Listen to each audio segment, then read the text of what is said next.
Hi everyone, in front of me I've got Blackview A90 and let me share with you how to allow unknown sources on this device.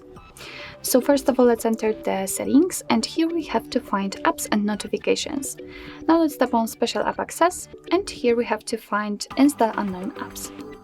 And as you can see right here, we've got the apps which are allowed or not allowed to install some content.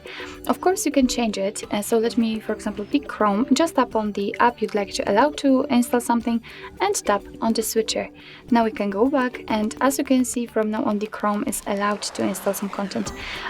Be aware that that some third-party apps aren't verified by the developer, so you may put your data and actually whole device at risk. So remember about that.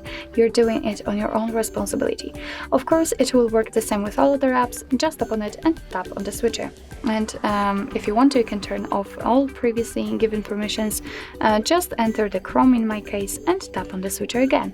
And as you can see, after getting back, the Chrome is not allowed to install anything. So actually, this is it. This is how to allow unknown sources in your Blackview A90.